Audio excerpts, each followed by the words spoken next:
নমস্কাৰ স্বাগতম জনাইছোঁ মোৰ ইউটিউব চেনেল বাবুল বেলগুৰিলৈ।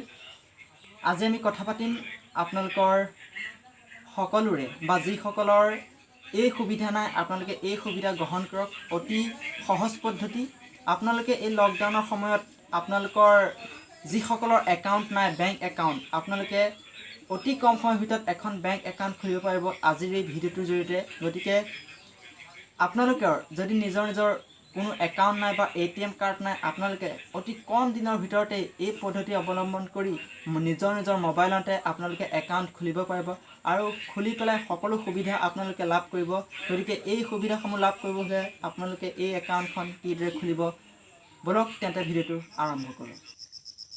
বন্ধু বান্ধৱীসকল, এই ব্যৱস্থা আচলতে ভাৰতীয় ষ্টেট বেংকে এই লকডাউনৰ সময়ত প্ৰদান কৰিছে। আপোনালোকে পোনপ্ৰথমে এটা এপছ ডাউনলোড কৰিব লাগিব। এইটো কোনো চাইনিজ এপছ নহয়, এইটো ভাৰতীয় ষ্টেট বেংকে লঞ্চ কৰা এটা এপছ। এইটো আপোনালোকে প্লে ষ্ট'ৰৰ পৰা গৈ এই এপছটো ডাউনলোড কৰিব লাগিব, অৰ্থাৎ SBI ইউনো বুলি আপোনালোকে প্লে ষ্ট'ৰত অ'পেন কৰাৰ লগে লগে আপোনালোকে এই এপছটো ডাউনলোড কৰি ল'ব পাৰিব। SBI ইউনো SBI আপোনালোকে মাৰি দিয়াৰ লগে লগে সেই এপছটো ওলাই আহিব। মই ডাউনলোড কৰি থোৱা আছে। মই আপোনালোকক এতিয়া এই এপছটোত আপোনালোকে কিদৰে সেই একাউণ্ট খুলিব পাৰিব, একাউণ্ট কিদৰে খুলি আপোনালোকে বেংকৰ লগত লেনদেন কৰিব পাৰিব সেই বিষয়ে মই জনাবলৈ গৈছোঁ। খোলাৰ লগে লগে আপোনালোকৰ এই পেজখন খোল খাব। এই পেজখন খোল খোৱাৰ লগে লগে তলত এটা আপোনালোকে অপশ্যন দেখা পাব। ইয়াত digital saving account, Insta saving account. আপোনালোকে ডিজিটেল ছেভিং একাউণ্টত ক্লিক কৰিব। এপ্লাই নাওত ক্লিক কৰাৰ পিছত এপ্লাই নাওত ক্লিক কৰিব।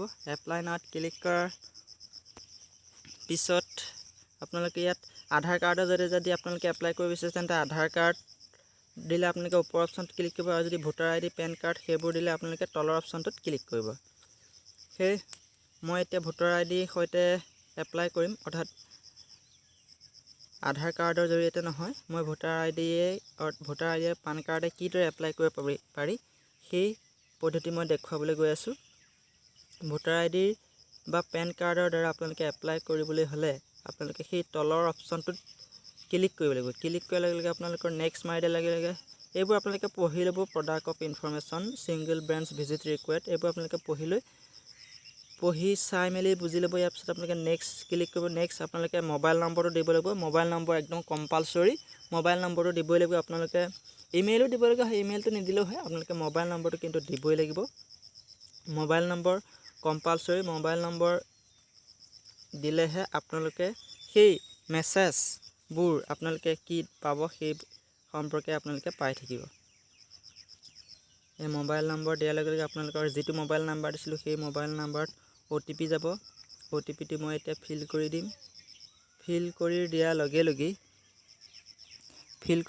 লগে আপোনালোকৰ আকৌ এখন নতুন পেজ খোল খাব। ইয়াত আপোনালোকৰ দুইটাতে yes মাৰিব লাগিব।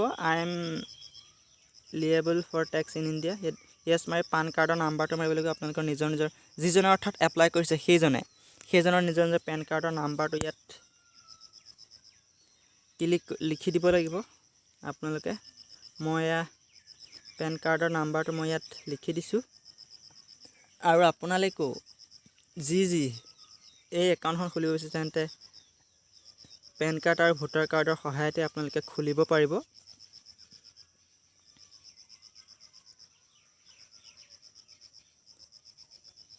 এয়া মই পেন কাৰ্ডৰ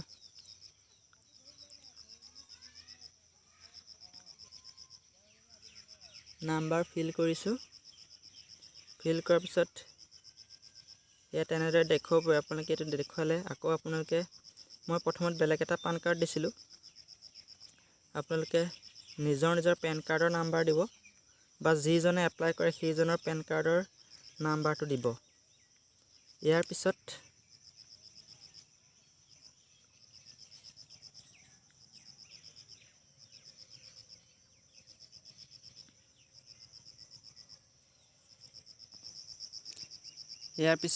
আপোনালোকে নেক্সটত ক্লিক কৰাৰ লগে লগে আপোনালোকে পঢ়ি ল'ব ডিজিটেল একাউণ্টখনৰ বিষয়ে ইয়াত লিখা আছে।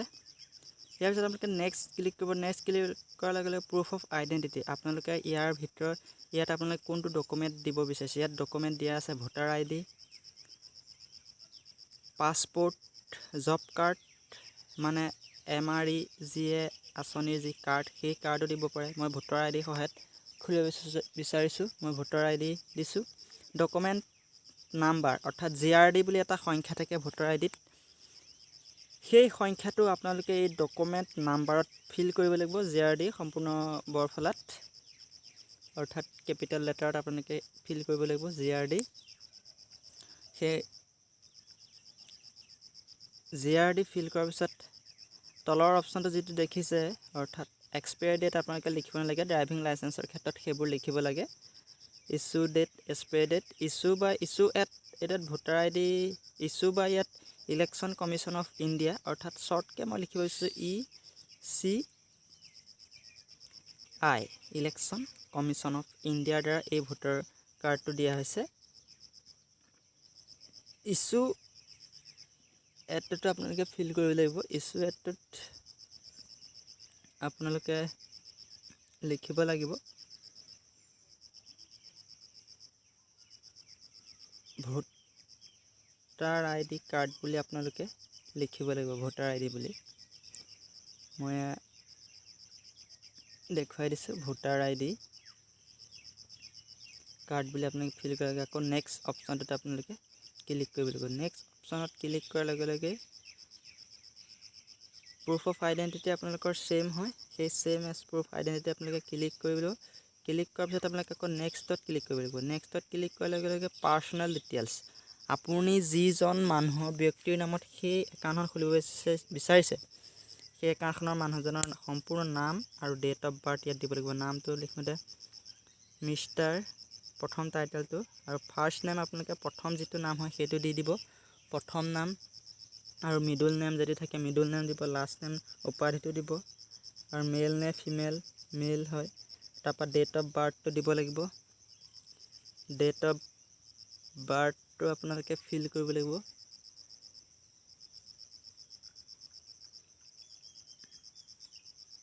ডেট অফ বাৰ্থ ফিল কৰাৰ লগে লগে আকৌ আপোনালোকে নেক্সট ক্লিক কৰিব। নেক্সট ক্লিক কৰাৰ লগে লগে ইয়াত আপোনালোকৰ জন্ম ঠাইখন দিবলৈ কৈছে অৰ্থাৎ নিজৰ নিজৰ গাঁওখনৰ নাম।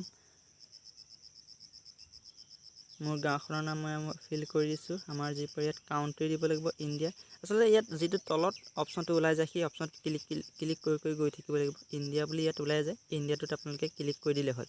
ইয়াতো ইণ্ডিয়া, মই সেই ইণ্ডিয়াটোত ক্লিক নকৰাৰ কাৰণে এইটো ইনভেলিড ডাটা বুলি দেখুৱাই আছে। কিন্তু এই ইণ্ডিয়া বুলি যি তলত ওলাইছে সেই ইণ্ডিয়াটো আপোনালোকে ক্লিক কৰি দিব, তেতিয়া আপোনালোকে অট'মেটিক হৈ যাব। ইয়াত আকৌ নেক্সট ক্লিক কৰিব লাগিব। নেক্সট ক্লিক কৰাৰ পিছত ইউজাৰ নেম আৰু পাছৱৰ্ড লিখিব লাগিব। আপোনালোকে পাছৱৰ্ড লিখাই আছে তাত কিদৰে বনাব পাৰি।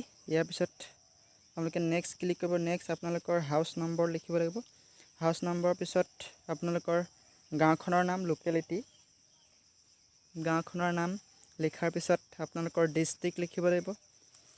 ডিষ্ট্ৰিক্টখন আপোনালোকে ইয়াত ফিল কৰি দিব, আমাৰ যোৰহাট ডিষ্ট্ৰিক্ট। ইয়াৰ পিছত আপোনালোকে পিন নম্বৰটো ফিল কৰিব লাগিব, নিজৰ যি পিন নম্বৰ। ইয়াৰ পিছত আপোনালোকে ষ্টেট ওলাই আহিছে আছাম। ইয়াৰ পিছত আপোনালোকে নেক্সট ক্লিক কৰিব। নেক্সট ক্লিক কৰাৰ পিছত আপোনালোকে যিগৰাকীৰ একাউণ্ট খোলা হৈছে সেই ব্যক্তিজনৰ এখন ফটো, ৰিচেণ্টলি মৰা একপি পাছপোৰ্ট চাইজ ফটো আপোনালোকে আপলোড দিব লাগিব।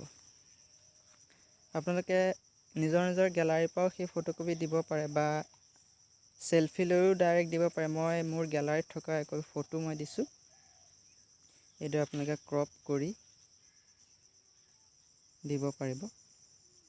যিগৰাকী ব্যক্তিৰ নামত আপোনালোকে একাউণ্টখন খোলা হৈছে ইয়াত ৰাইট চিনত ক্লিক কৰিব। ক্লিক কৰাৰ পিছত আকৌ বেলেগ এটা অপশ্যন আহিব। ইয়াৰ পিছত আপোনালোকে এনুৱেলি ইনকমটো দিবলৈ আহিব। এনুৱেল ইনকম ক্লিক কৰাৰ পিছত আপোনালোকৰ এডুকেশ্যন কোৱালিফিকেশ্যন দিবলৈ আহিব। এডুকেশ্যন কোৱালিফিকেশ্যন যাৰ যি মেট্ৰিক ফেইল হ'লে বিল' SSC দিব লাগিব। ইয়াৰ পিছত আকৌ আপোনালোকৰ ৰিলিজন হিন্দু আমাৰ, তাৰপৰা আকৌ মেৰিট ষ্টেটাছ আনমেৰিট যি হয়, তাৰপৰা ফাদাৰ্ছৰ নাম লিখিবলৈ আহিব, তাৰপৰা মাদাৰ্ছৰ নাম আপোনালোকে লিখি দিব। ইয়াত ফাৰ্ষ্ট নেম, মিডল নেম আছে যদি মিডল নেম দিব আৰু লাষ্ট নেম চবৰে থাকেই নিজৰ নিজৰ উপাধিটো। তাৰপিছত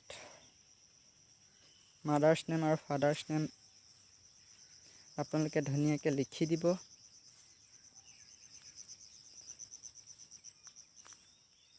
ফাৰ্ষ্ট নেমটো থাকিবই আৰু মিডল নেম সকলোৰে নাথাকে, সেই মিডল নেমটো ফিল কৰিব। তাৰপৰা লাষ্ট নেম ফিল কৰিব। লাষ্ট নেম ফিল কৰাৰ পিছত নেক্সট ক্লিক কৰিব। নেক্সট ক্লিক কৰাৰ পিছত একাউণ্ট খোলা ব্যক্তিজন কোনটো কেটেগৰী হয়। আমাৰ এতিয়া নট কেটেগৰী হৈছে, ছাৰ্ভিচমেন হ'লে ছাৰ্ভিচমেন দিব লাগিব। তাৰপৰা নমিনি দিব লাগিব। নমিনিৰ নেম, অৰ্থাৎ আপুনি যদি কেতিয়াবা বেমাৰ আজাৰ হয়, আপোনাৰ ভাগৰ পইচাটো সেই নমিনীগৰাকীয়ে বেংকত গৈ উলিয়াই লৈ আহিব পাৰিব। নমিনীৰ নাম দিব লাগিব, সম্পৰ্কটো কি হয় সেইটো দিব লাগিব। তাৰপৰা ডেট অফ বাৰ্থটো দিব লাগিব। ডেট অফ বাৰ্থ দিয়াৰ পিছত আপোনালোকে নেক্সট ক্লিক কৰিব লাগিব। নেক্সট ক্লিক কৰাৰ পিছত আপোনালোকৰ এড্ৰেছটো ছেম হয়, ছেম যদি হয় ছেম দিব, যদি ছেম নহয় আপোনালোকে ইয়াত লিখি দিব লাগিব মোৰ এড্ৰেছ ছেম হয়। ইয়াৰ পিছত আপোনালোকে ইণ্টাৰনেট বেংকিং ৰাইটছত তাত ক্লিক কৰি ফুল ট্ৰানজেকশ্যনত ক্লিক কৰিব আৰু ইয়াতে ৰিচিভ SMS এলাৰ্টছত য়েছ আৰু ন', য়েছ হ'লে য়েছ দিব। যদি চেক বুকৰ আপোনালোকৰ প্ৰয়োজন হৈছে তেতিয়াহ'লে য়েছ ক্লিক কৰিব। ইয়াৰ পিছত নেক্সট ক্লিক কৰিব। নেক্সট ক্লিক কৰাৰ পিছত কাৰ্ড টাইপৰ কাৰ্ডটো আপোনালোকে ডমেষ্টিক ল'ব আৰু কাৰ্ড ভেৰিয়েণ্ট আপোনালোকে চিলভাৰ ক্লাছিক দিব। ইয়াত আপোনালোকৰ কাৰ্ডখনৰ যিটো নাম থাকিব সেইটো নাম আপোনালোকে ফিল আপ কৰি ল'ব পাৰে বা আগৰটো দিলেও হ'ব। ইয়াত read and terms and condition সেইবোৰ আপোনালোকে পঢ়ি ল'ব পাৰিব বা নপঢ়িলেও আপোনালোকে পঢ়ি মেলি চাই ল'ব। সম্পূৰ্ণ পঢ়িব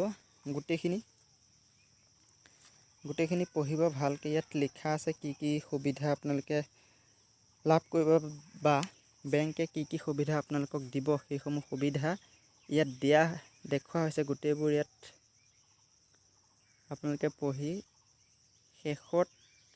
শেষলৈকে আপোনালোকে স্ক্ৰল কৰিব। স্ক্ৰল কৰাৰ পিছত শেষলৈকে আপোনালোকে স্ক্ৰল কৰিব লাগিব। তাৰপৰা আপোনালোকে ইয়াত আই হেভ ৰিড এগ্ৰীড ক্লিক কৰিব লাগিব। তাৰপৰা নেক্সটত ক্লিক কৰাৰ পিছত আপোনালোকৰ যিটো মোবাইল নাম্বাৰ প্ৰথমত দিছিল সেই মোবাইল নাম্বাৰটোত এটা OTP যাব। সেই OTPটো আকৌ পুনৰ ইয়াত মানে প্ৰথমত যাতে নহয়, আকৌ এটা দ্বিতীয়বাৰৰ কাৰণে এটা OTP যাব। সেই OTPটো আপোনালোকে ফিল কৰি দিব লাগিব। OTP ফিল কৰাৰ লগে লগে আৰু আপোনালোকৰ সম্পূৰ্ণভাৱে সেই একাউণ্ট খোলাৰ প্ৰচেষ্টা আপোনালোকে হৈ যাব। ঘৰতে থাকি আপোনালোকে মাত্ৰ কেইমিনিটমানৰ ভিতৰতে যিসকলৰ ষ্টেট বেংকৰ একাউণ্ট নাই, ষ্টেট বেংকত আপোনালোকে গৈয়ে সেই একাউণ্ট খুলিব পাৰিব। আৰু ইয়াত এটা ৰিচিপ্ট আপোনালোকে দেখা পাব। সেই ৰিচিপ্টখন আপোনালোকে স্ক্ৰীনশ্বট মাৰি থ'ব। এই ৰিচিপ্টখনত সকলো কথা লিখা আছে। আপোনালোকে 15 দিনৰ ভিতৰত আপোনালোকে বেংকত জমা দিব লাগিব, অৰ্থাৎ দেখুৱাব লাগিব। আৰু বেংকত দেখুৱাৰ লগে লগে আপোনালোকৰ সেই একাউণ্টখন আপোনালোকৰ হাতত দিব। এই ৰিচিপ্ট কপি স্ক্ৰীনশ্বট মাৰি আপোনালোকে প্ৰিণ্ট আউট কৰি থ'ব। গতিকে বন্ধু বান্ধৱীসকল, আজিলৈ ভিডিঅ'টো আছিল ইমানেই। যদি আপোনালোকে বুজি নাপায় তেন্তে মোৰ ইমেইল এড্ৰেছ দিয়া আছে, আপোনালোকে ইমেইলত মেছেজ কৰিব বা কমেণ্ট কৰিব। আপোনালোকে এই লকডাউনৰ সময়ত যিসকলৰ বেংক একাউণ্ট নাই বা ATM কাৰ্ড নাই, আপোনালোকে ষ্টেট বেংকত গৈ নিজৰ শাখাৰ ওচৰত এই একাউণ্ট শাখালৈ নগৈ এই একাউণ্ট মোবাইলতে খুলিব পাৰিব, অতি সহজ পদ্ধতি। গতিকে আপোনালোকে যদি কিবা বুজি নাপায় তেন্তে কমেণ্ট বক্সত জনাব আৰু মোৰ ইমেইল এড্ৰেছ দিয়া আছে, তাত আপোনালোকে মেছেজ কৰিব। গতিকে আজিলৈ ভিডিঅ'টো ইমানেই। যদি ভিডিঅ'টো ভাল লাগে তেন্তে লাইক কৰিব আৰু ভিডিঅ'টো শ্বেয়াৰ কৰি দিবলৈ নাপাহৰিব।